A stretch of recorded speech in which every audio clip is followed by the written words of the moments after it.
Earlier, we analyzed the motion of a soccer ball that looked like it was moving in the same direction at the same speed. And we also constructed a computer model to predict the motion of the ball, and by eye, the predictions seemed reasonable. Today, we want to look at the observations and predictions together more carefully.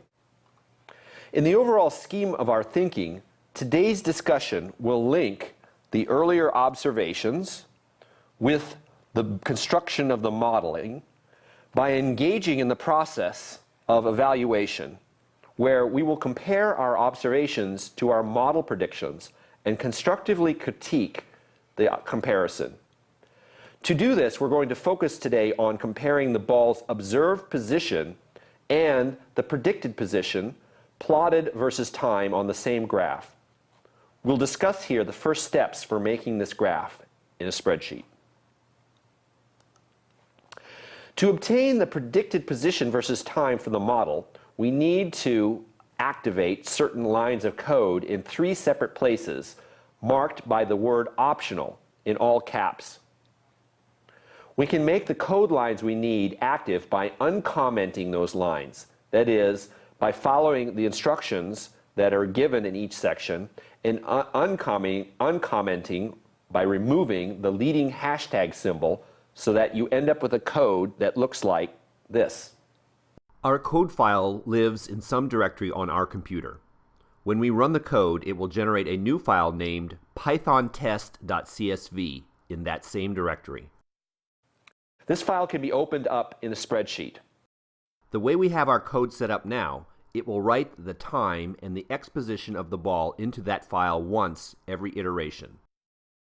We can modify this line to write out whatever quantities we like. Just note that every time we run the program, the CSV file will be erased and written over.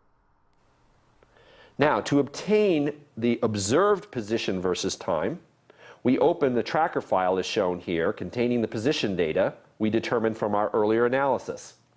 We can cut and paste the corresponding x position, observed x position, and corresponding time into the same spreadsheet that contains our predicted positions.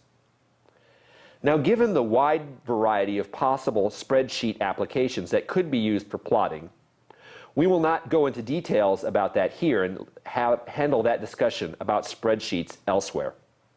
Instead, what we will do is we'll go directly to the plot, the graph, showing the comparison between the observations and predictions, where the observed positions at different times are shown in blue squares, and the predicted positions are shown by a black line.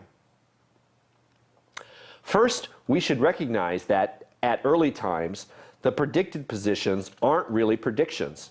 Recall, we used our observations to set the initial conditions for our model. We used the first observed position and corresponding time to set those quantities in the model, and we used the first and second observed positions and corresponding times to estimate the initial velocity of our ball for our model. We always need to do something like this. We always need to start out with this information to predict the motion future using Newton's second law, because that's what Newton's second law says. To predict a new velocity, Newton's second law tells us that we have to begin with an initial velocity, and then with that new velocity, we need also to have a position, an initial position or location where the object is to begin with. The initial position and velocity are crucially important because they contain all of the history of the ball we need to know, all the way back to the beginning of time, in order to begin making predictions of the translational motion future of the ball. The rest of the predicted motion, plotted in black, is really a prediction. It's good to talk through how the computer model works to make that point.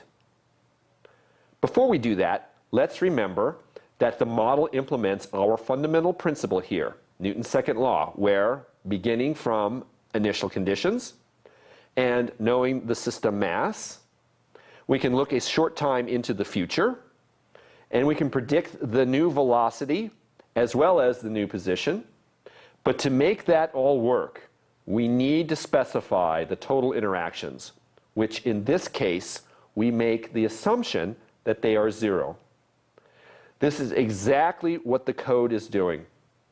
Starting from the very beginning with the initial position and velocity we just discussed, and under the assumption of no net interactions from the surroundings, apply Newton's second law to predict the new velocity a short time later, then use that to predict a new position, and now at the new time, small time interval, delta t later,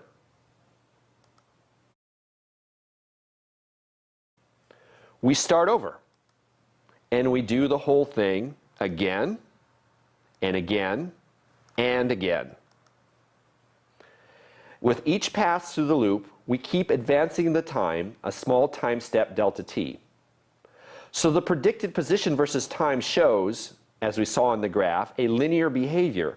But that line isn't predicted all at once, but rather is the outcome of an accumulation of predictions, each of which is made one small time step, delta t, at a time.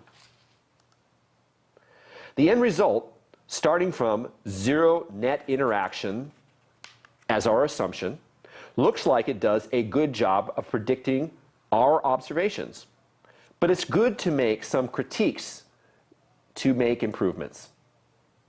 Let's apply our evaluation process on the experimental side, where if we look at a little more closely the motion of the soccer ball, we would notice that the ball not only goes from right to left, but also drifts a bit from front to back. So, perhaps, if we look at late times, maybe this could explain why we overpredict a little the observed position of the ball. We can also apply this evaluation process on the developing explanation side, in this case to refine our understanding. Looking at our computer model, we notice that a change in the velocity, the second term on the right-hand side of Newton's second law, is always 0 because F net is 0. So we see that, in fact, the object's mass, in this particular case, plays no role in the prediction. Moreover, because this leads to constant velocity, then our position predictions would still be good in this particular case, regardless of how large delta t is. This means we could write a simplified model of the motion with the beginning time at t equals 0 in just this way, where we recognize the function x of t as the equation of a line with slope v naught, the x component of velocity. Now, it's tempting to ask, why didn't we just start with these equations and save what seems to be a lot of bother? Well, this specialized set of equations helps us here for a particular case of constant velocity, but if we encounter some other situations, which we will soon, where we see the object moving, perhaps with changing speeds or directions or both, these equations won't cut it as a starting point. So, to prepare ourselves to handle a wide variety of real-world motion cases, we need to start with some powerful voodoo, something that we're confident will always work. So that's why we'll start with fundamental principles. Some final points.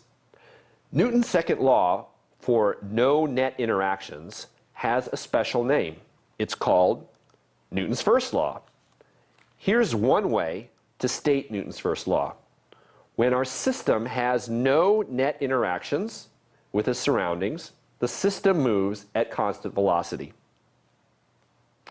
Now notice, no net interactions does not necessarily mean no interactions.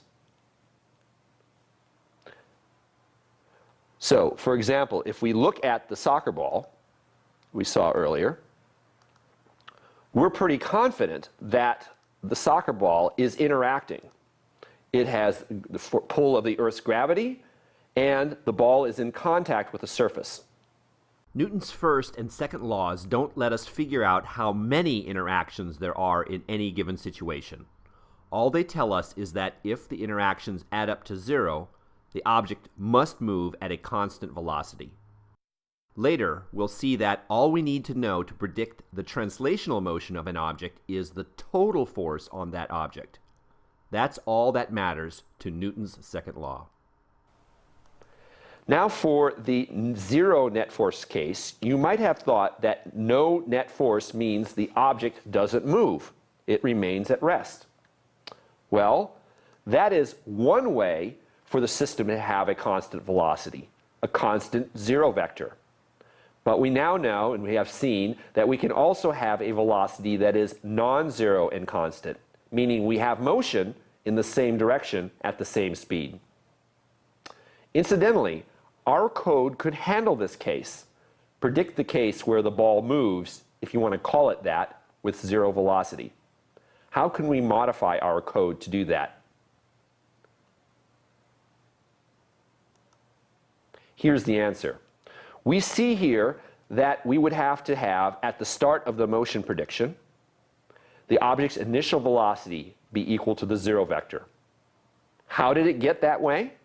Our model doesn't address this. As we said before, the initial conditions describe the past history we need to know when we start to make predictions.